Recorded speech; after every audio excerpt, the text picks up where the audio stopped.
Apektado ang mga motorista o residente. Human na hugno ang nakumbahin sa kalsada sa usa ka barangay sa Lake Cebu South, Cotabato. Pagmina og sunod-sunod nga pag-ulan, lakip linog, posibleng hinungdan sa insidente sumala sa PDRRMO. Ani ang detalye? Nagarusno gid ang aton nga dalan. Sa video makita kining rider nga gitabangan og tuklod sa mga residente aron makalabang sa naguba nga sementadong dalan sa Sitio El Dolog, Barangay Ned, Lake Cebu South, Cotabato adlawng Biyernes. Ang palisuray nga paglabang nasinatisab sa ubang mga manglabay nga mga motorsiklo. Kinihuman ang maong dalan nga gibana-bana ang dunay gilapdon nga 150 to 200 meters na hugno niadtong adlaw. Hinuon walay angol sa hitabo apan unom ka magbanay ang gihatagan og ginabang sa Provincial LGU human ilang balay gikabalak-an nga madanyos gumikan sa tension cracks sa nitabong pagkahugno.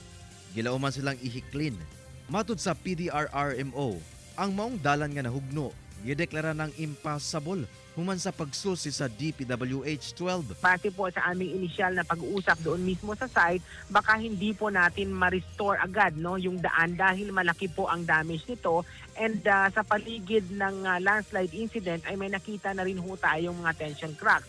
Alam naman ho natin na pag may tension cracks, prone pa rin ito sa another landslide. Usa sa solusyon, mao ang paggama og laing dalan ug magpahigayon og rerouting apan madugayan pa sanglit matumong kini sa mga pribadong luna. Sa kasamtangan, dunay gisugyot nga dalan ang pwedeng maagian. In the meantime, wala pa tayong mga rerouting pero meron po tayong daan papasok sa Barangay Ned, Lake Cebu pero dadaan ho tayo sa may area ng Susan Kudarat, in particular dyan sa may Bagumbayan at saka sa Isulan. May another way naman ho tayo na pwede nating madaanan kaya nga lang medyo malayo. Dyan tayo dadaan sa may Municipality of Maitum, paakyat ho yan sa may Barangay Ned proper ho natin. Matod sa PDRRMO, ang nahitabong pagkahugno sa lugar gumikan sa pipila ka hinungdan. Isang factor po dito ay yung tuloy-tuloy na pagbuhos ng ulan. Tinitingnan din ho nating factor dito ang presensya ng coal mineral sa ilalim ng lupa. And at the same time, may factor din siguro yung coal mining operation natin dyan. Tinitingnan din natin, syempre, yung paggalaw ng lupa dahil nga din sa mga earthquake na nangyayari. Alam naman natin na medyo malapit po ang epicenter dyan sa may Kalamansig na palaging nililindol. Ginakuhaan pa og pahayag ang DENR kalabot ni ini.